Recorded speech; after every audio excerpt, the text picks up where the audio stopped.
Okay, tes 1 2 3, tes 1 2 3. Assalamualaikum warahmatullahi wabarakatuh. Assalamualaikum warahmatullahi wabarakatuh. Tes, kita tes mic, tes suara, jelas tak? Kita tes dulu sebelum kita mulakan sesi tazkirah pada pagi ini daripada Jabatan Agama Islam Wilayah Persekutuan. Jelas tak suara? Test mic. Kita live pada pagi ini daripada Facebook Jabatan Agama Islam Wilayah Persekutuan. Juga sharing daripada Salam Muslim Astro.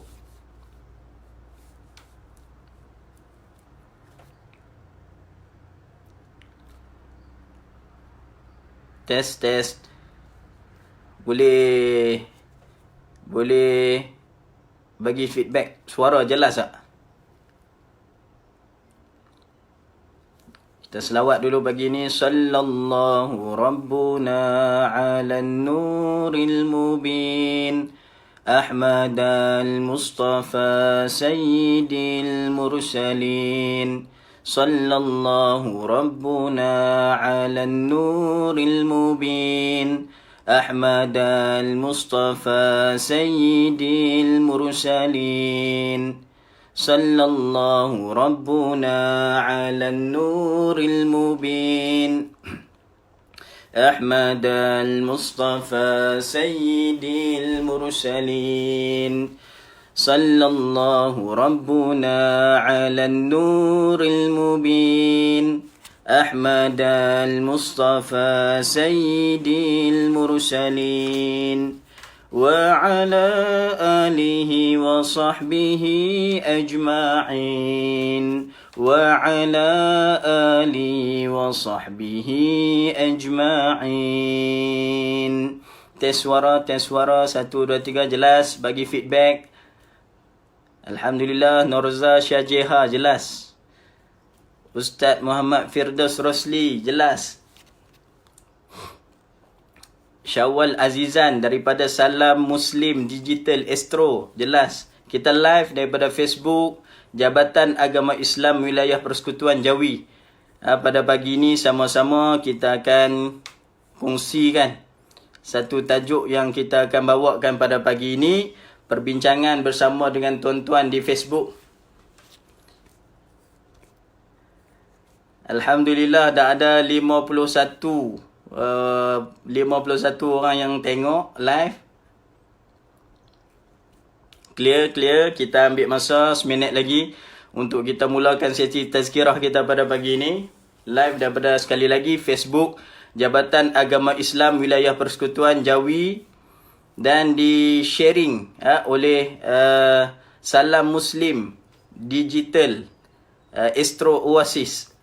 Terima kasih kerana memberi ruang ini kepada saya untuk saya berkongsi bersama dengan sahabat-sahabat di luar sana, terutama sahabat-sahabat ustaz-ustaz, ustazah-ustazah daripada Jawi dan juga teman-teman sekalian. InsyaAllah mencecah 82 orang yang tengok. Okey, kita boleh mula insyaAllah. Okay, bismillahirrahmanirrahim. Assalamualaikum warahmatullahi wabarakatuh. Alhamdulillahi rabbil alamin. Wassalatu wassalamu ala rasulillah wa ala alihi wa sahbihi ajma'in. Allahumma salli ala Sayyidina Muhammad wa ala ali Sayyidina Muhammad ya karim. Kita doa sikit. Mudah-mudahan Allah Ta'ala bagi kefahaman kepada kita. Allah Ta'ala bagi ingatan yang kuat kepada kita, kepada anak-anak kita seluruh, keluarga kita insya-Allah. Ya muallima Ibrahim al-hikmata 'allimna, ya mufahima Sulaiman fahimna fafahamnaha Sulaiman, wa kullan ataina hukman wa 'ilman wa sakharna ma'a Daud al-jibal. Yusabbihna wat-tayra kunna fa'ilin ya rabb Sulaiman wa ya rabb Ibrahim, ya rabb Musa wa Isa, ya rabb Muhammadin sallallahu alaihi wasallam. أخرجنا من ظلمات الجهل والنسيان برحمتك يا أرحم الراحمين. اللهم نورنا بنور علمك وأبعدنا النسيان برحمتك يا أرحم الراحمين. اللهم زدنا علما وارزقنا فهما برحمتك يا أرحم الراحمين. اللهم ارزقنا فهم النبيين حفظ المرسلين برحمتك يا أرحم الراحمين. الحمد لله رب العالمين. آمين آمين يا رب العالمين. Okey. Tuan-tuan yang dirahmati Allah Subhanahu Wa Taala, pada pagi ini saya diberi tanggungjawab oleh pihak jabatan untuk saya berkongsi bersama dengan tuan-tuan yang diberi satu tajuk, tajuk sebarkan salam dan juga hulurkan bantuan. Kalau dalam bahasa Arabnya bab ma jaa fi ifsya'is salam wa at'imut ta'am.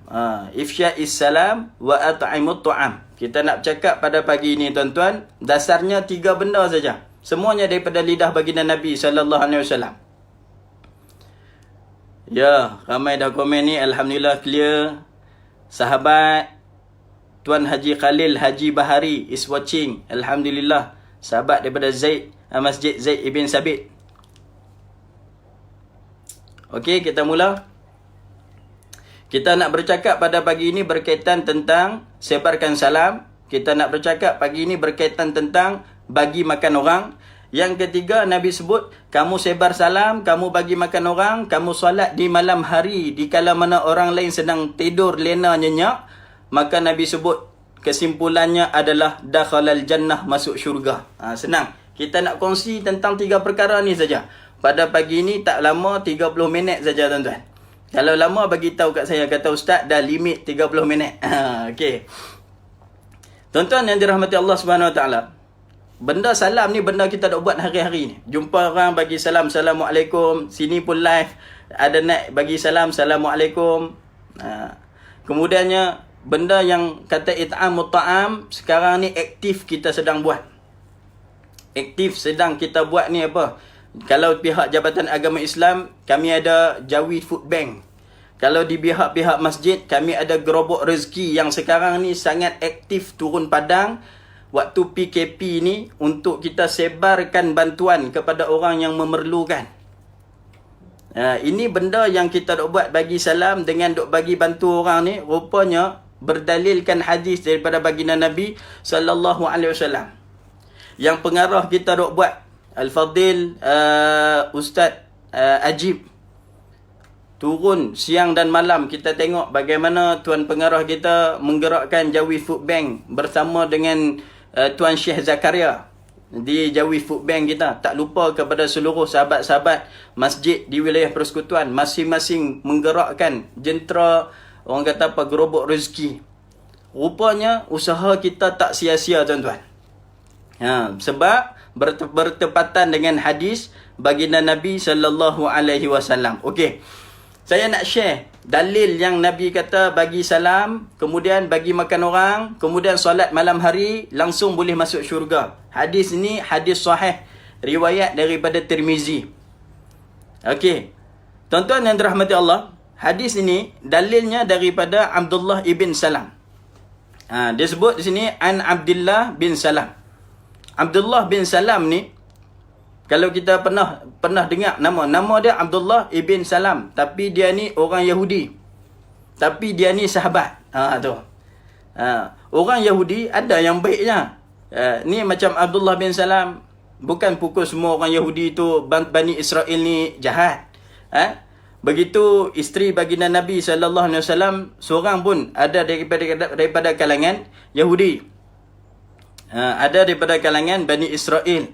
Nama dia apa? Safiyah binti Huyai, ataupun disebut Safiyah binti Hai. Kan? Nabi kahwin dengan dia. Begitu isteri Nabi juga seorang Yahudi. Begitu sahabat Nabi juga ni, yang kita nak dia laporkan hadis ni kepada kita adalah seorang Yahudi, Abdullah ibn Salam. Dia bukan takat Yahudi, dia juga merupakan ulama Yahudi, ulama Taurat. Senang sebut, Abdullah bin Salam, dia ulama Taurat. Abdullah bin Salam ni nak laporkan hadis ni kepada kita. Sekejap lagi kita jelaskan bagaimana Abdullah bin Salam ni dia boleh masuk Islam. Bagaimana dia boleh duduk di belakang baginda Nabi sallallahu alaihi wasallam. Sedangkan dia adalah orang Yahudi. Okey. Tuan-tuan yang dirahmati Allah. Ini dalil yang nak kata salam bagi makan orang, solat di malam hari ketika mana orang lain sedang tidur, nyenyak, masuk syurga, bermula macam ni. Riwayat Abdullah bin Salam, qala lamma qadima Rasul sallallahu alaihi wasallam al-Madinata in jafalan nasu ilaihi. Tuan-tuan, disebut oleh Abdullah bin Salam ni, tak kala mana tibanya Nabi kita Muhammad sallallahu alaihi wasallam di Madinah. Tak kala mana Nabi sampai saja di Madinah, in jamfalan nasu ilaihi, orang berbondong-bondong nak pi tengok, orang berbondong-bondong nak pi tengok Rasul sallallahu alaihi wasallam. Ini dah tentu, kalau kita ingat sirah Nabi, dia termasuk dalam kisah bahawa Nabi sallallahu alaihi wasallam Nabi sallallahu alaihi wasallam berhijrah. Ini kalau kita tengok dalam proses hijrah Rasul, ulama Yahudi Abdullah bin Salam ni cerita kepada kita, tak kala mana Nabi sampai saja di bumi Madinah, in jafalan nasu ilaihi, semua orang nak lihat baginda Nabi sallallahu alaihi wasallam, termasuk siapa? Termasuk Abdullah bin Salam. Maksudnya apa? Abdullah bin Salam ni dia orang Madinah, dia stay duduk di Madinah pada ketika itu. Tuan-tuan yang dirahmati Allah Subhanahu wa taala, Nabi tak pernah sampai Madinah. First time ni lah Nabi sampai di Madinah. Ni. Masa ni lah Nabi sampai. First time Nabi jejak kaki di Madinah adalah ketika mana Nabi hijrah. Nabi kita sallallahu alaihi wasallam, kalau kita rewind balik sejarah, Nabi mula diperanakkan di bumi Mekah. Nabi daripada umur Nabi setahun sampai umur Nabi 40 tahun. Katanya Nabi setahun sampai umur Nabi 40 tahun nak dibangkitkan sebagai Nabi dan Rasul adalah di Mekah. Kalau kita tengok riwayat hidup Nabi, umur Nabi 25 tahun Nabi kahwin dengan Khadijah binti Khuwailid, juga di Mekah. Umur Nabi 40 tahun Nabi pergi duduk di Gua Hira. Itu Nabi membawa dirinya ketika mana masyarakat berada dalam keadaan situasi kekufuran. Nabi pergi Gua Hira, kemudian di situ Nabi jumpa siapa? Di situ Nabi jumpa Namus ataupun Jibril. Okey kan? Kemudiannya daripada umur 40 Nabi turun daripada Gua Hira itu, Nabi disuruh Allah berdakwah secara sulit. Dia ambil masa setahun, ambil masa 2 tahun, ambil masa 3 tahun. Umur Nabi 43 baru Nabi mula berdakwah secara terang-terangan. Bila Nabi berdakwah secara terang-terangan, banyak sekali musuh. Banyak sekali musuh yang nak mencederakan Nabi, yang tak setuju dengan Nabi. Kalau kita ingatlah sirah Nabi sikit. Tak, saya nak cerita apa ni? Saya nak cerita macam mana baginda Nabi sallallahu alaihi wasallam boleh bertolak pergi ke Madinah. Yang katanya Abdullah bin Salam laporkan bila Nabi sampai di Madinah ni, orang tertunggu-tunggu nak tengok Nabi tu.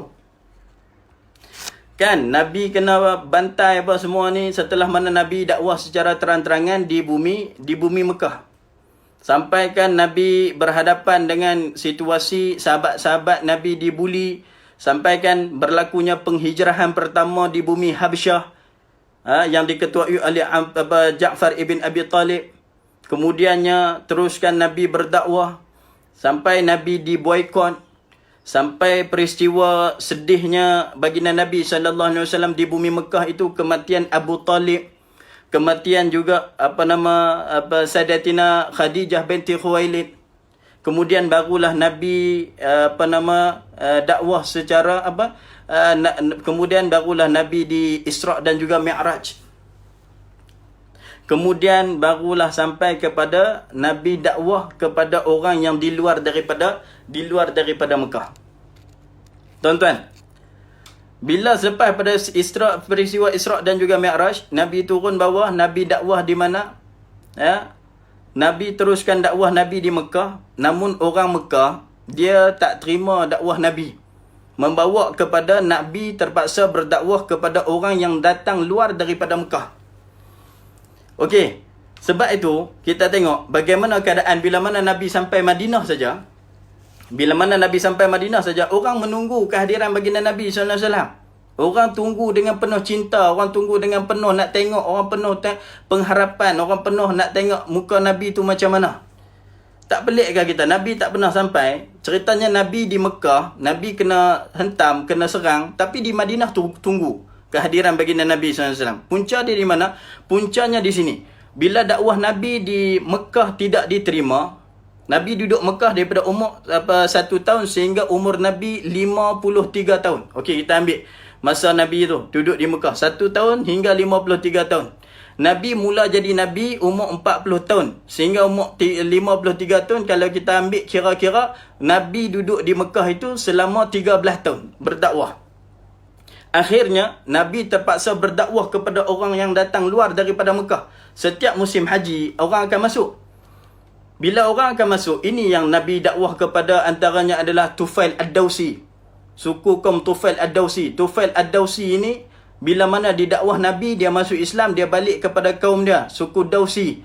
Yang antara suku Dawsi yang diislamkan oleh Tufail Dawsi ini adalah yang nama dia Abu Hurairah. Kalau kita ingat, kalau kita pernah dengar nama dia Abu Hurairah Abdurrahman Sakhar. Okey, tak apa. Antara lain, Nabi berjaya berdakwah kepada orang yang datang daripada bumi Yathrib pada ketika itu adalah Madinah. Okey, macam mana? Ketika ni orang yang luar itu datang buat haji. Haji dah ada lama dah tuan-tuan. Haji dah ada lama dah. Cumanya orang datang haji pada ketika itu berdakwah secara membuat haji secara bukan prinsip Islam. Maksudnya bertawaf dekat Kaabah itu dengan keadaan urratun ghurlan, dalam keadaan telanjang. Mereka datang untuk buat haji di Mekah. Haji jahiliyah. Okey, tuan-tuan, hasil daripada orang datang haji daripada luar, orang yang dalam Mekah tak terima dakwah Nabi dah. So Nabi dia beralih pandangan daripada dakwah dalam Mekah kepada dakwah kepada orang yang datang daripada luar Mekah. Saya harap tuan-tuan boleh ikut apa perkongsian saya. Faham? Bila orang yang luar daripada Mekah masuk, antaranya adalah Aus dan juga Khazraj ini yang datang daripada bumi Madinah. Okey. Apa yang berlaku di bumi Madinah? Di bumi Madinah yang kata Yathrib pada ketika itu, ada suku kaum Aus, ada suku kaum Khazraj, ada suku kaum Yahudi. Ni ada bangsa Yahudi. Bangsa Yahudi ni yang duduk di Yathrib ni, dia macam nak mendominasi bumi Yathrib pada ketika itu. Orang Yahudi ni sentiasa duduk bagi Aus dan Khazraj ini bertelagah, bergaduh. Aus Khazraj sentiasa bergaduh, tak pernah baik. Sehingga kan orang Yahudi ni, mereka ni kutuk orang Aus Khazraj, orang Arab. Aus Khazraj ini mereka kata, hampa ni kaum tak guna lah. Lepas ni akan datang Nabi akhir zaman juga daripada Bani Israel, daripada Yahudi. Membuatkan akhirnya orang yang di bumi Yathrib tu dengar rupanya munculnya seorang Nabi daripada bangsa Arab. Yang sekarang ni Nabi itu berada di Mekah. Jadi orang ni sebelum mana Nabi itu berada di set Yahudi, maka mereka ni Aus Khazraj ni, saya ingat Aus ataupun Khazraj telah pergi ke Mekah musim haji, bertemu dengan baginda Nabi SAW. Mereka tengok Nabi, mereka suka dengan Nabi. Sebab itu berlakunya perjanjian Aqabah yang pertama. Okey tuan-tuan. Saya nak bawa kepada tuan-tuan salam, daripada salam ta'am kepada solat di malam hari ketika orang lain tidur, adalah dengan perjalanan bagaimana Nabi masuk ke negeri Madinah dan Nabi boleh ungkapkan perkataan tersebut. Okey. Nabi bila mana Aus Khazraj datang ke bumi Mekah, mereka ni beriman dengan Nabi, langsung buat satu perjanjian. Saya ringkas cerita, perjanjian Bai'atul Aqabah ataupun Bai'atul Nisa. Bai'atul Aqabah ada dua. Satu Bai'atul Aqabah pertama, kemudian Bai'atul Aqabah. Depa yang pertama ni balik pi Madinah dulu. Depa pertama balik pi Madinah dulu. Kemudian musim haji berikutnya, depa mai pula melakukan, bawa orang yang lebih ramai, lebih kurang 70 lebih orang yang datang untuk membuat perjanjian Aqabah yang kedua. Bila daripada perjanjian Aqabah yang kedua ni, depa balik ke bumi Madinah. Nabi masih lagi berada di bumi Mekah. Pembantaian terhadap umat Islam masih lagi berlaku di bumi Mekah. Bila Nabi dengan penduduk Madinah ini telah berjanji Bai'atul Aqabah pertama, Bai'atul Aqabah kedua, maka mereka yang berjanji dengan Nabi menjadi duta untuk berdakwah di bumi Yathrib ataupun Madinah. Okey. Nabi dia tak biar mereka bila dah berjanji, mereka tu balik saja duduk di bumi Madinah. Rupanya Nabi utuskan guru ataupun duta ke bumi Madinah untuk mengajarkan kepada mereka. Riwayat daripada Bara' bin Azib, tuan-tuan. Riwayat daripada Bara' ibn Azib, dia kata, awwalu man qadimna bil Madinah. Orang yang pertama-tama sampai kepada kami di bumi Madinah itu bukan Nabi. Orang pertama menjejakkan kaki di bumi Madinah melakukan hijrah itu bukan Nabi. Orang yang pertama melakukan hijrah di bumi Madinah itu adalah Mus'ab ibn Umair. Orang yang kedua melakukan hijrah di bumi Madinah itu nama dia adalah Ibnu Ummi Maktum ataupun Abdullah ibn Ummi Maktum.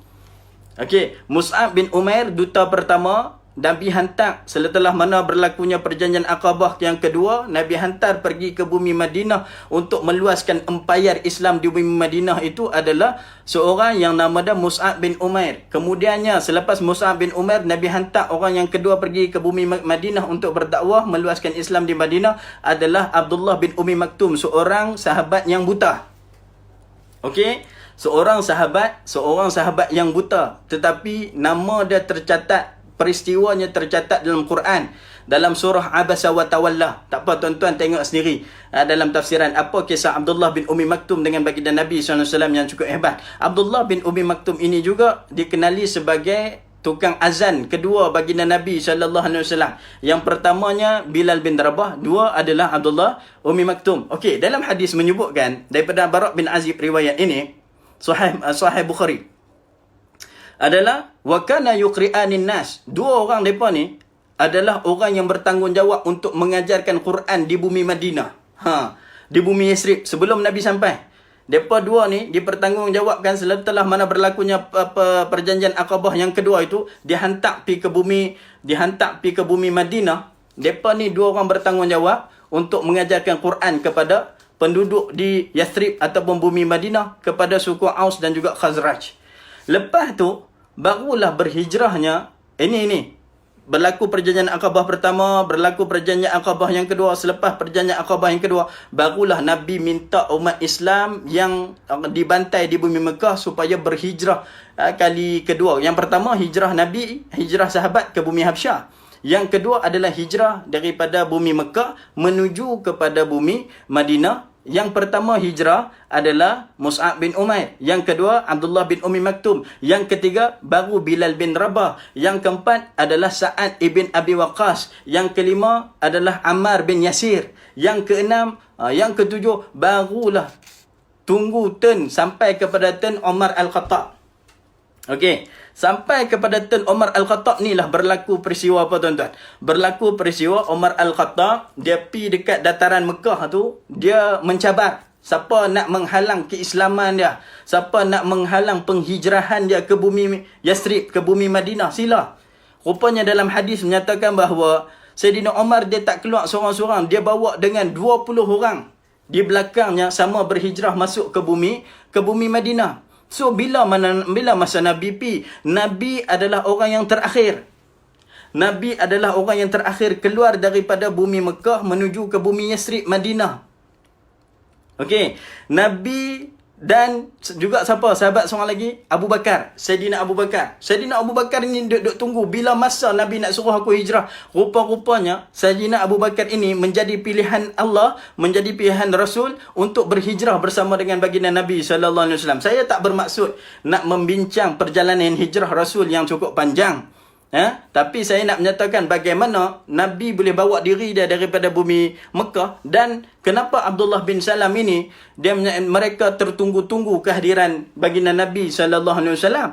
Dia kata bila mana lamma qadima Rasul sallallahu alaihi wasallam al-Madinah in jafalan nasu ilaihi. Orang bila mana Nabi masuk saja di bumi Madinah, orang berbondong-bondong mai nak tengok kehadiran baginda Nabi sallallahu alaihi wasallam. Agak-agak tuan-tuan, mereka pernah tengok tak rupa baginda Nabi sallallahu alaihi wasallam? Tak pernah tengok. Cuma mereka mendengar nama. Mereka tahu itu adalah Rasulullah. Dan mereka Islam dulu sebelum Nabi sampai.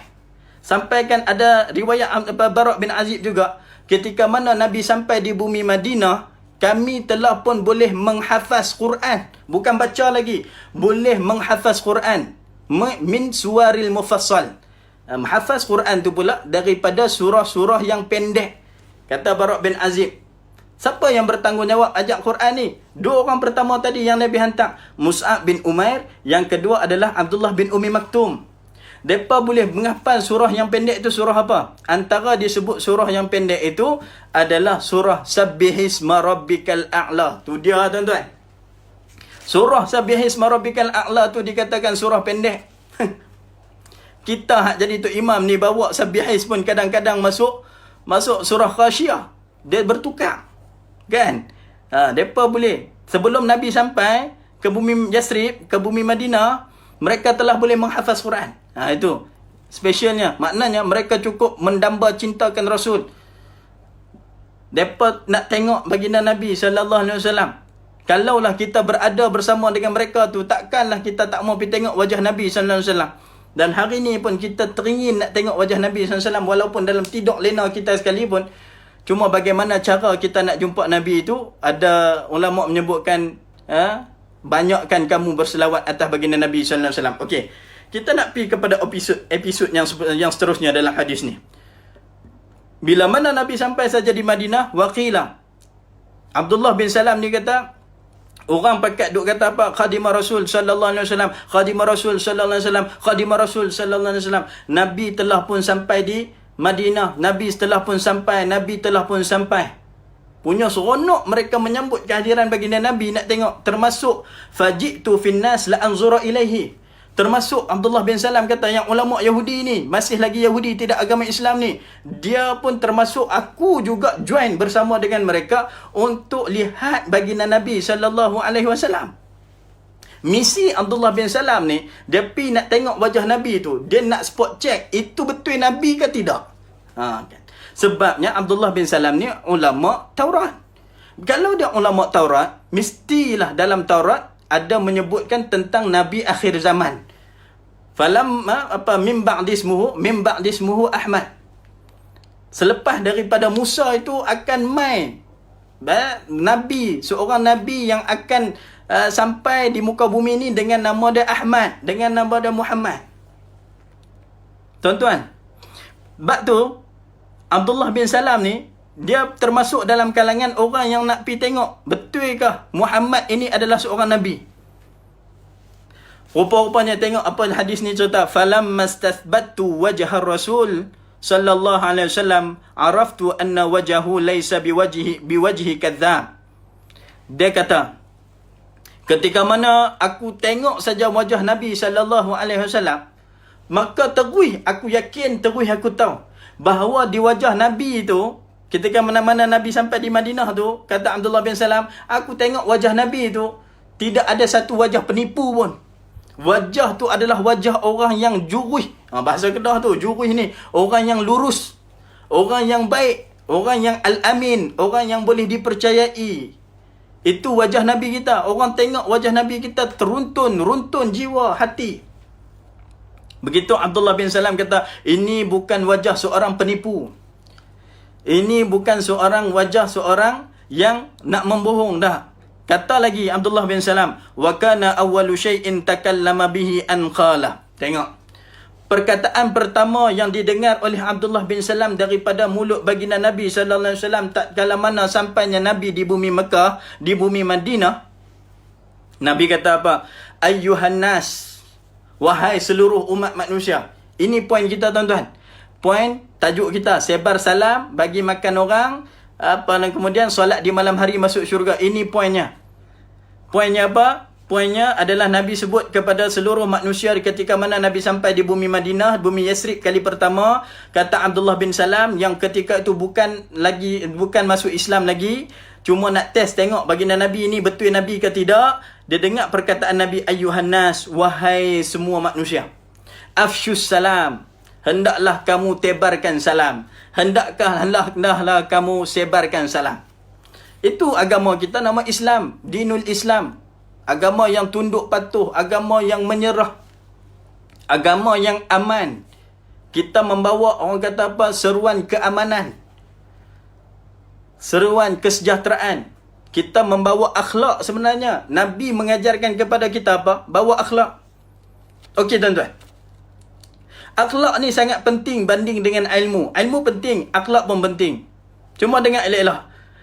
Orang yang berilmu tetapi tidak berakhlak, tak ubah sebagaimana iblis. Saya katakan di sini, orang yang berilmu tetapi akhlak dia buruk, tak ubah sebagaimana iblis. Iblis sangat berilmu. Kenapa dilontar keluar daripada syurga? Kerana tidak mahu tunduk kepada arahan Allah supaya sujud kepada Adam. Tidak berakhlaknya dia. Tapi dia cekap dah. Iblis ni tuan-tuan, dia boleh goda kita atas, bawah, kiri, kanan, depan, belakang. Dia nak menyesatkan kita, nak memenuhkan kita dalam neraka Allah Ta'ala ni dengan bermacam idea daripada dia untuk kita ni semua masuk dalam neraka. Cekap dah, bijak dah. Bukan takat tu saja, ada riwayat mengatakan bahawa Azazil itu adalah orang kata apa, tok guru kepada para malaikat. Wallahualam. Tapi menyatakan bahawa iblis memang orang yang berilmu tetapi tidak berakhlak. Sebab itu orang yang berakhlak ini adalah sangat penting. Nabi mengajarkan kita ilmu akhlak. Okey, tuan-tuan, di mana datang asal usul salam? Nabi kata sini, masuk-masuk terus Nabi ajarkan afsyus salam. Di mana asal usul kehadiran salam? Assalamualaikum datangnya daripada mana? Sumbernya daripada mana? Rupanya ada riwayat daripada Bukhari. Ketika mana Allah Subhanahu Wa Taala lamma khuliqa Adam. Ketika mana Allah Taala jadikan Nabi Adam ala suratihi, atas rupa bentuk asal Adam. Rupa bentuk asal Adam ni macam mana? Rupa bentuk apa Nabi Adam, bapa kita ni, tok wan kita, dijadikan Allah rupanya 60 hasta. Situ naziraan. Panjang Nabi Adam tu, rupa bentuk dah 60 hasta, bukan hasta kita. Hasta kita ni hasta pendek. Kita ni orang terpendek. Ingat Nabi sabdakan sendiri, umat dia makin pendek sampai umat akhir zaman ni umat yang terpendek. Nabi Adam tu tinggi 60 hasta. Bukan hasta kita, hasta Adam alaihissalam. Kalau kita pernah tengok orang buat jubah replika Nabi Adam, jubah pakaian Nabi Adam, kena angkat dengan kren. Angkat dengan kren pun jubah tu masih lagi meleret ke bawah. Tuan-tuan yang dirahmati Allah Subhanahu Wa Taala. Nabi Adam ni Allah jadikan dia bukan sebagaimana ciptaan kita. Kita mai daripada air mani, disenyawakan dalam ovum, kemudian penempelan apa semua, konsep sains apa semua, kita besar daripada alam rahim, baru kita keluar mai ke dunia. Itu proses kita. Proses kejadian Adam alaihissalam. Allah bentukkan Adam alaihissalam terus dengan bentuk 60 hasta. Hasta tu 60 hasta tinggi dah. Tidak ada fasa duduk dalam perut, tidak ada fasa bayi, tidak ada fasa kanak-kanak, tidak ada fasa remaja. Fasa Nabi Adam umur 30-an. Tuan-tuan, bila mana roh masuk dalam jasad Nabi Adam alaihissalam, maka sebenarnya ada riwayat mengatakan bahawa Nabi Adam bersin. Okey, tak apa. Kita nak jurus kepada dalil salam. Bila Adam alaihissalam diberi roh, jasad bergerak dengan adanya roh, maka ilmu pertama Allah Ta'ala ajarkan kepada Nabi Adam adalah ilmu akhlak. Akhlaknya apa? Allah Ta'ala suruh kepada Nabi Adam, unzur ila ulaikan nafar. Hang tengok orang yang berada di hujung sana. Tengok orang yang berada di hujung sana. Mereka tengah duduk dalam keadaan bulatan halaqah. Pergi ke mereka. Fasallimu. Pergi kepada mereka dan bagi salam. Kata Nabi. Cerita daripada baginda Nabi. Allah Ta'ala suruh bila mana Nabi Adam itu jadi Nabi, jadi orang, dah boleh bergerak, maka Allah perintahkan kepada Nabi Adam AS pergi kepada seluruh malaikat yang duduk bersila di sana tu, kemudian bagi salam. Fasallimu. Dengan kata apa? Assalamualaikum. Allah ajar kepada Nabi Adam. Ilmu pertama yang Allah ajarkan adalah ilmu akhlak. Bagi salam ala ulaikan nafar, kepada malaikat yang tengah duduk sana tu. Kemudian Allah perintahkan kepada Nabi Adam, dengar apa jawapan balas mereka. Apa malaikat jawab? Mereka jawab balik kepada Nabi Adam, Waalaikumsalam wa zadahu rahmatullah. Ini poin dia. Asal usul kedatangan salam itu. Malaikat jawab salam kepada Nabi Adam AS. Waalaikumsalam warahmatullah. Itu yang kita nak tunjukkan. Kenapa Nabi masuk dalam bumi Madinah. Perkataan pertama Nabi suruh orang buat adalah afsyus salam. Sebarkan salam. Nah, kita tahu ini adalah sunnah Allah dan juga sunnah Nabi Adam alaihissalam. Allah ajak kepada Nabi Adam bagi salam kepada malaikat. Malaikat menjawab salam kepada Adam alaihissalam dengan wazadahu rahmatullah. So kita boleh buat dah lepas ni. Jumpa orang ala man arafta wa man lam ta'rif. Pada siapa yang kamu jumpa, yang kamu kenal, kamu tak kenal, kamu sebarkan salam.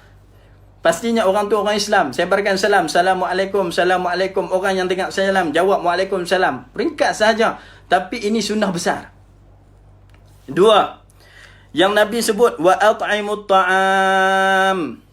Nabi sebut wa at'imut ta'am. Afsyus salam. Benda pertama yang Nabi masuk Madinah, Nabi cakap, kata Abdullah bin Salam, Nabi suruh bagi salam. Yang kedua, Nabi perintahkan kepada kita, hendaklah kamu sama-sama kamu bagi orang makan. Ini poinnya, bagi orang makan. Siapa suruh? Nabi suruh. Sebab tu kita duk pulun sangat buat Jawi Food Bank.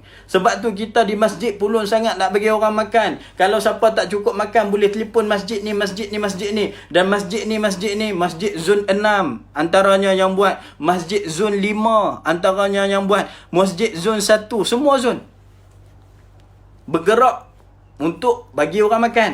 Atas dasar apa? Ini akhlak. Nabi suruh at'imut ta'am, bagi orang makan. Begitu dengan kerajaan kita juga memberi suntikan kepada kita agar rakyatnya cukup makan. Walaupun kita berada pada dasar PKP, PKPD, makan kita tu dijaga. Sebab terasnya, ingatlah kita sesama Islam, Nabi sebut, kamu tidak beriman seseorang kamu ketika mana kamu tidur dalam keadaan kekenyangan, namun tetapinya orang jiran tetangga kamu tidur dalam kelaparan. Nabi bagi ancaman. Nabi bagi ancaman. So kita kena peduli antara satu sama lain dalam bab membantu at'imut ta'am. Teruskan musaadah COVID-19 ini. Satu benda yang sangatlah dituntut oleh baginda Nabi sallallahu alaihi wasallam. Jelas. Lagi dalilnya. Dalil kita bagi makan ni, kita bagi makan ni kita takkan kecewa. Dalilnya daripada riwayat Adi bin Hatim Ta'i. Adi bin Hatim Ta'i ada hadis. Hadis ini riwayat Muslim. Nyatakan bahawa esok kita akan berhadapan dengan Allah Subhanahu Wa Taala. Tuan-tuan, Nabi sebut esok kita akan berdepan dengan Allah. Bainahu wa bainallah laisa lahu turjaman. Di antara kita dengan Allah tidak ada penterjemah. Kita akan duduk depan Allah Subhanahu Wa Taala, akan bersoal jawab dengan Allah Subhanahu Wa Taala. Ini hadis. Ketika kita duduk depan Allah tu, kita takut tak? Takut ke tak? Cukup tak amalan kita? Cukup tak cukup? Wallah Ta'ala alam. Kita dalam hadis kata, fayanzurul aiman. Kita mula duduk tengok sebelah kanan. Apa yang terdapat sebelah kanan kita ni, dalam hadis sebut amal-amal kebajikan kita. Kemudian tak cukup tengok sebelah kanan, kita mula meraba sebelah kiri. Fa'anzirul ash'ami. Kita mula aisar. Kita mula tengok sebelah kiri kita. Benda apa yang ada? Benda kiri yang ada adalah kesalahan maksiat yang kita buat. Mula kita tengok dalam hadis kata, kita mula tengok hadapan kita. Min tilqa'i wajh. Kita mula tengok depan muka kita ada apa? Kita terasa bahangnya neraka. Bahangnya neraka tu terasa. Nabi kata, bagaimana kamu nak mengelak bahangnya neraka, nak terkenanya neraka? Walau bisyiqqit tamrah. Nabi kata, nak mengelak kena neraka tu walau bisyiqqit tamrah, walaupun dengan sebelah biji tamar itu kamu koyak, kamu bagi kat orang makan. Nabi tegaskan lagi, faf'al, tolong buat. Tu tuan-tuan, jelas tak ni? Jelas ni dia punya dalilnya. Nabi kata koyak buah kurma tu, walau bisyiqqit tamrah, koyak buah kurma tu bagi orang makan sebelah. Tolong buat. Untuk apa? Memadamkan api neraka. Memadamkan kesalahan kita. Hadis banyak dah berkaitan tentang bagi orang. Ada kata bagi orang makan ini menunjuk-nunjuk. Ya, Quran kata boleh menunjuk-nunjuk.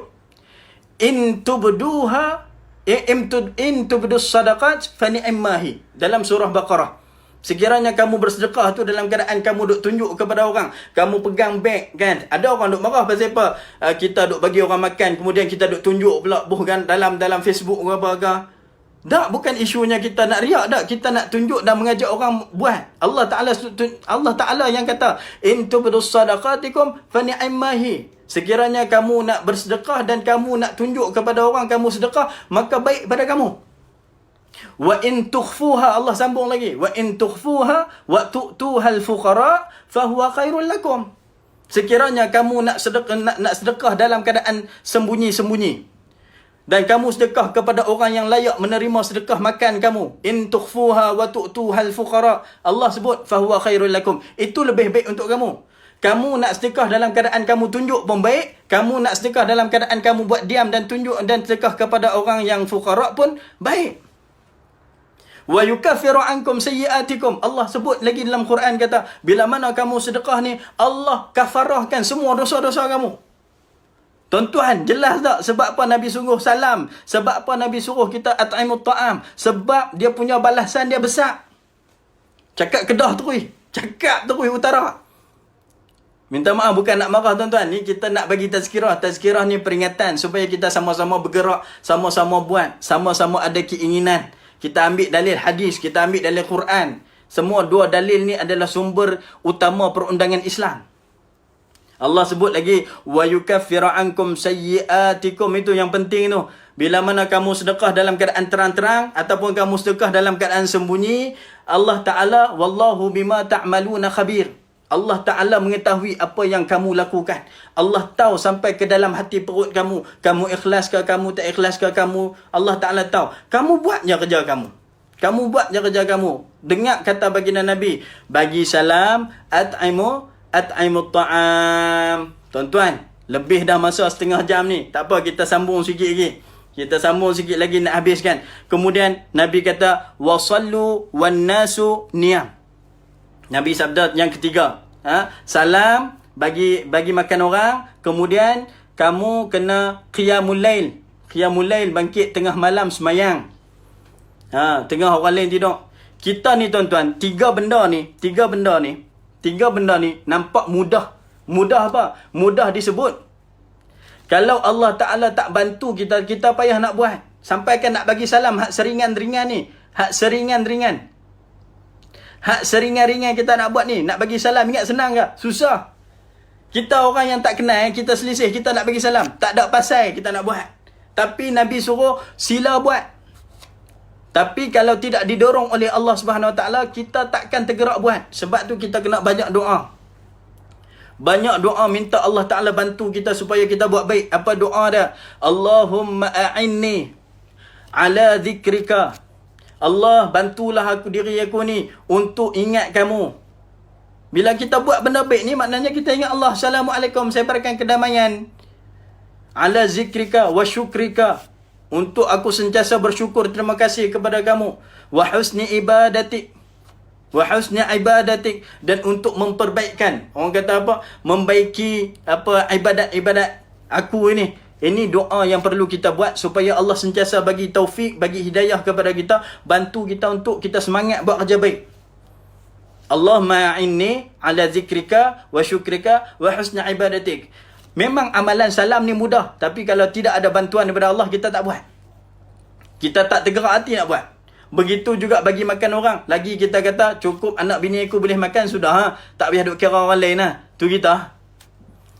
Sampaikan bantuan yang kita terima tu, kita tak layak terima pun. Makan kita penuh lagi. Tapi kita pergi ambil juga bantuan kat masjid. Itu masalah dah. Bukan kata nak marah pada ni. Tapi jangan tipu lah. Jangan makan hak orang lah. Nabi suruh bagi kepada orang yang memerlukan. Yang ketiga ni, solat di tengah malam. Solat tengah malam ni, memang orang kata apa? Modal untuk masuk syurga. Tapi senang tak nak buat? Susah. Kita nak pergi syurga tak? Nak pergi. Tapi nak bangun malam tak? Susah. Tambah PKP ni. Allah. PKP ni masa kita rehat out nah. Kita tak buat lah. Kita tak baca Quran. Kita kerja duk main anak. Kita kerja duk buat makan. Golek-golek lena. Tengok TV. Golek-golek lena. Tengok TV. Kadang subuh pun subuh ke laut. Subuh pun subuh gajah. Betul tak tuan-tuan?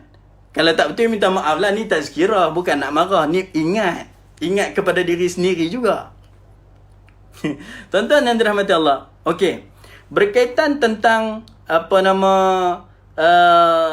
kita solat malam ini. Berkaitan solat malam, Nabi dia bagi tahu satu rahsia besar. Boleh sikit lagi. Dia pergi sejam ni tuan. Saya kata. Nabi bagi tahu satu rahsia besar. Tuan-tuan ingat rahsia besar ni,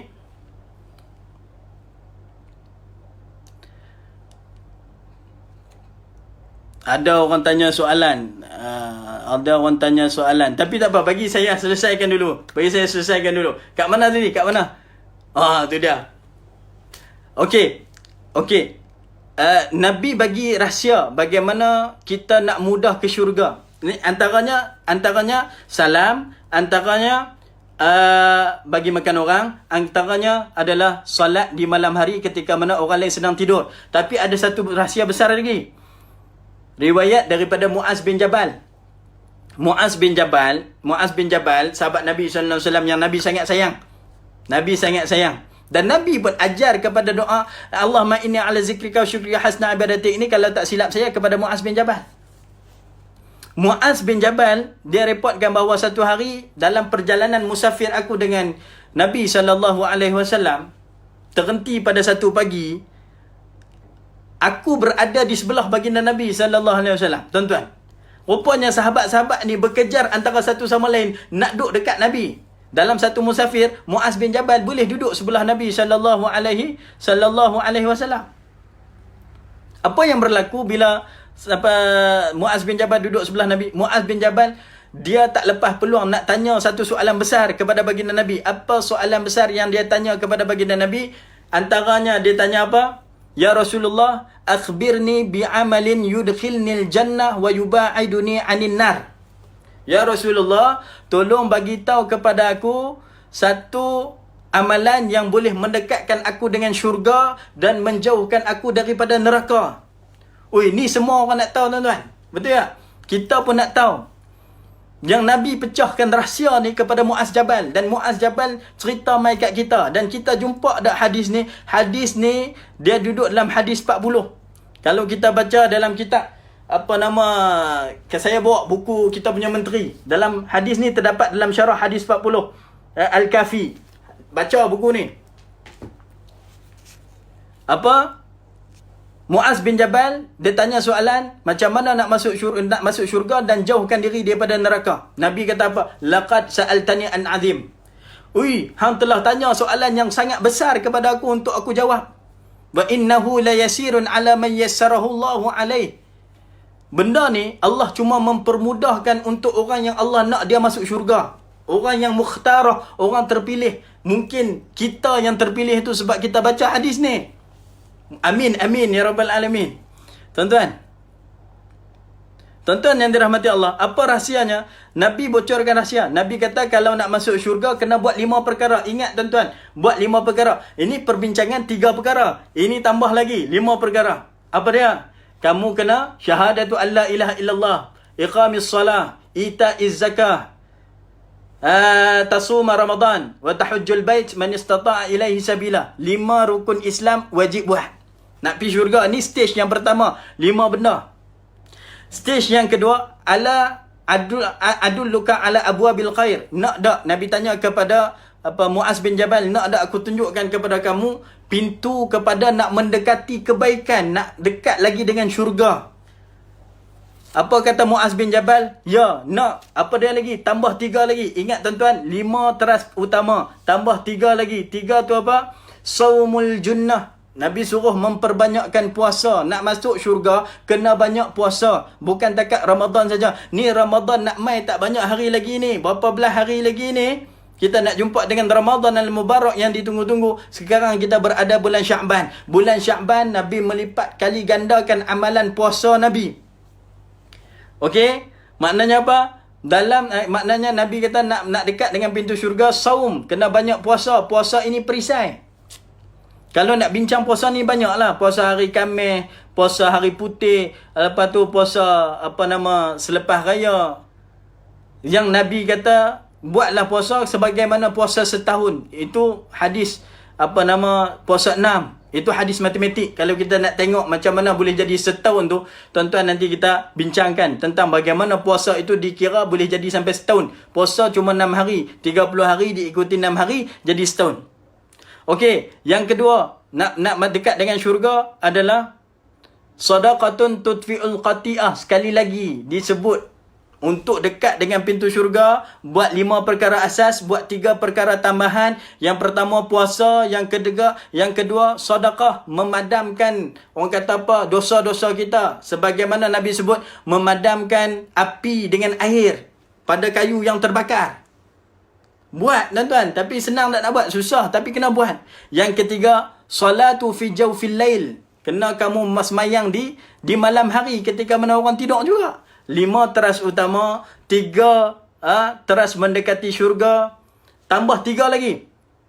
Untuk kita dekat lagi dengan syurga, tambah 3 lagi. Ingat nombor telefon ni, 5, 3, ada 3 lagi. 3 tu apa? Ra'su kullu amrih al-Islam. Kepala untuk Allah Ta'ala terima semua amalan kita, mesti kita jadi orang Islam. Mesti kita jadi orang yang beriman dengan Allah dan Rasulnya.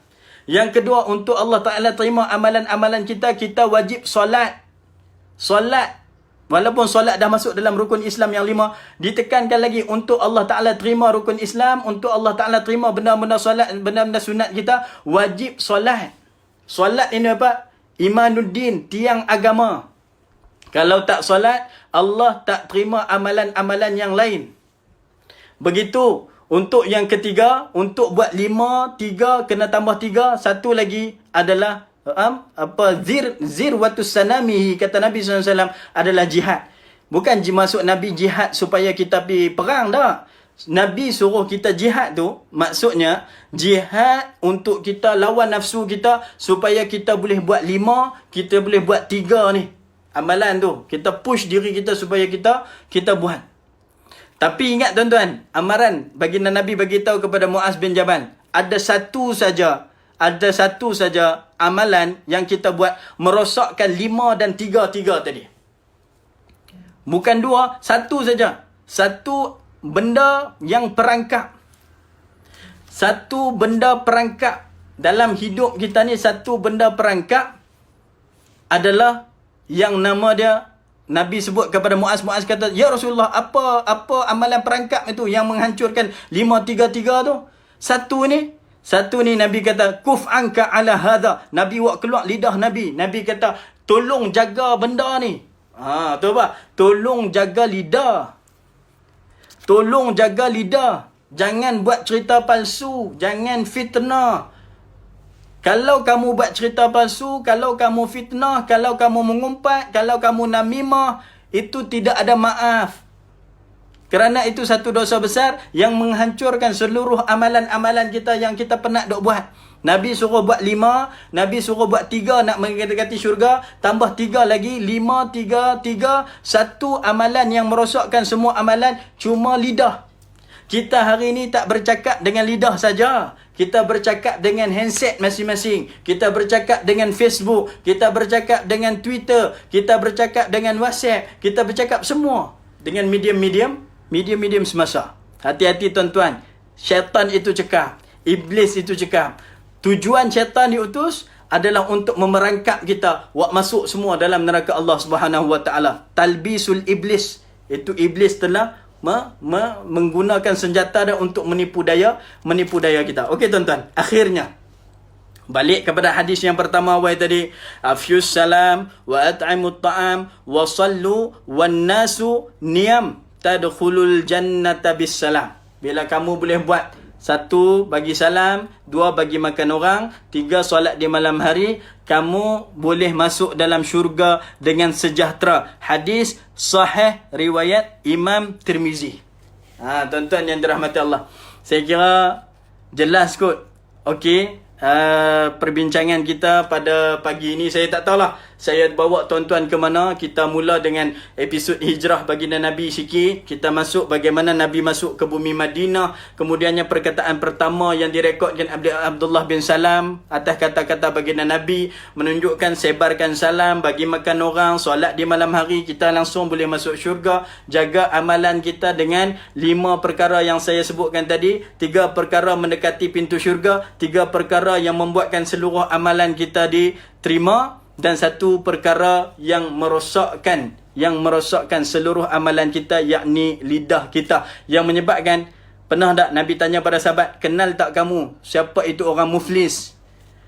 Sahabat kata orang muflis tu orang yang habis duit di dunia. Tak, Nabi kata tak. Orang muflis itu orang yang datang depan Allah dengan penuh banyak amalan, tetapi bila dihitungnya seluruh amalannya bagi kat orang lain. Antara punca dah duk katuk kutuk orang, duk bawa benda-benda yang orang kata apa, benda-benda yang mengumpat fitnah dan sebagainya. Okey, ada permohonan daripada Syawal Azizan, Salam Muslim Astro. Sekali lagi kita live daripada Facebook Jabatan Agama Islam Wilayah Persekutuan. Saya dibagi masa setengah jam saja. Ini saya tengok dekat sejam dah ni. Jadi macam mana kita punya admin dengan soalan? Kita tengok orang yang menyaksikan kita pada pagi ni, alhamdulillah. Ramai, harapnya ilmu ni kita kongsikan bersama ni dapat kita amalkan. Hampir 200 orang yang sedang live bersama kita. Dan saya buka soalan kepada tuan-tuan, setakat saya boleh jawab lah. Ramai ustaz-ustaz dalam ni, semua imam-imam ni saya tengok. Imam Abu Zar, Al-Fadil, Bos, Ustaz Muhammad Faizul, Khairul Khairil is watching, Imam Masjid Sayyidina Omar Al-Khattab, Ustazah Aisyah, terima kasih bagi laluan. Fadil, Ustaz. Semua kalau saya ada kesilapan dalam saya menyampaikan tazkirah pada pagi ini, minta PM saya, tegur-tegurlah saya.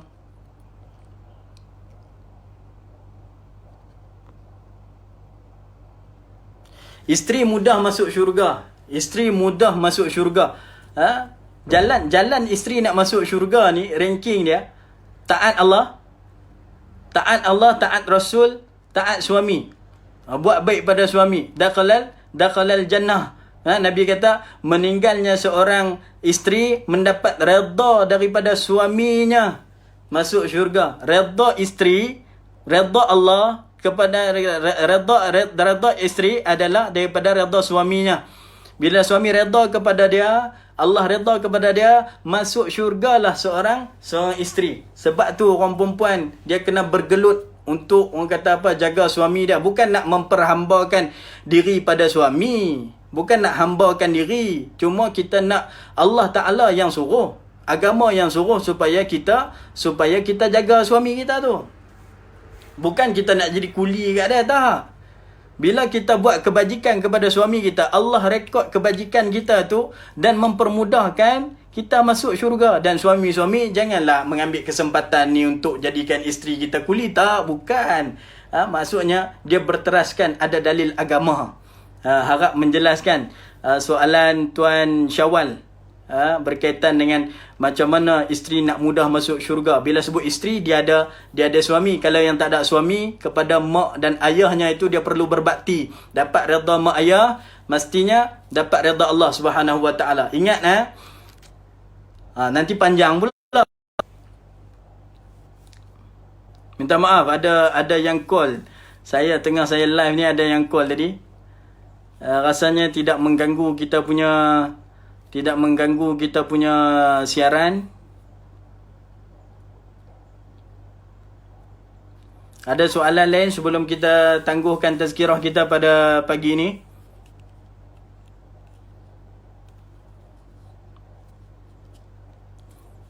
Alhamdulillah. Nur Raihan sangat-sangat membantu untuk kita menjadi seorang hamba yang diridai Allah. Alhamdulillah, terima kasih. Asalnya boleh kita beramal dengan apa yang disampaikan. Ada soalan lain? Tak ada soalan, saya nak mengakhirkan. Kita pun dah sejam dah live. Dan ada yang dah call saya ni.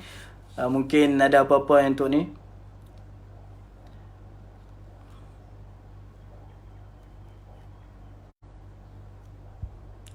Tak boleh tegur lidah anak-anak tiri.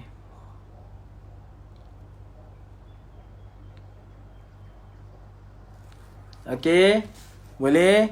Soalan apa Syawal Azizan? Soalan ni belum jawab lagi. Soalan apa tu? Soalan isteri, apa jawapan isteri tadi jelas? Kita live daripada Facebook Jawi dan juga ada sharing daripada Salam Muslim Astro Oasis.